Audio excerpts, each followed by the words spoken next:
Happy 4th of July, humans! It's Snowball, and I have a confession. The stock market and I spent all day doing the exact same thing, napping in a sunbeam. Markets are closed, and the filing robots at the Securities and Exchange Commission are off flipping burgers. So today, no new filings, no tape, no chaos. Instead, I sniff out the whole week ahead. Who reports, which deal makers are cooking, and where the treats are buried. Let's dig! Before everyone bolted for the long weekend, the tape threw a little party. The June jobs report came in soft. Just 57,000 new jobs, when the smart humans guessed around 115,000. Now, fewer jobs sounds like a bummer, but Wall Street sniffed it and thought, ooh, maybe the Federal Reserve finally stops being grumpy about interest rates. So the Dow Jones sprinted to a brand new record high, 52,900. The S&P 500 just sat there like a very good boy. And the NASDAQ slipped a smidge because the computer chip names got the zoomies in the wrong direction. Trading wakes back up Monday, July 6th. 2 more sleeps. Story number 1. The earnings calendar is stretching, yawning, and shaking off the nap. Wednesday is a mid-size company parade. Helen of Troy, the folks behind your hair dryers and travel mugs, barks first thing in the morning. Then Levi Strauss, the blue jeans company, reports after the closing bell, riding 4 straight quarters of beating expectations. PriceSmart, the warehouse club pack leader, reports Wednesday too. And the sticky spray legends at WD-40 go Thursday after the close. Then Friday, the big leagues open. Delta Airlines reports before the bell, the unofficial starting gun for the whole earnings season. The week after that, the giant banks let loose. It starts as a slow stroll and turns into a stampede.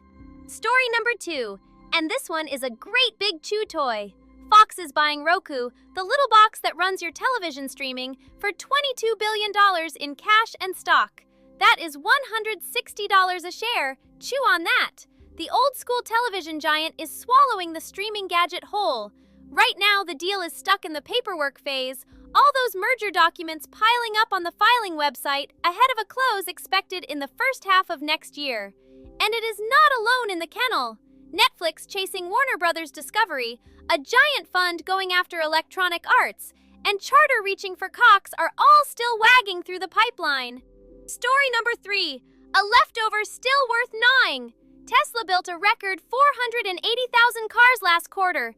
Its best batch ever, up about 25% from a year ago. And the stock dropped about 7% anyway. Rude!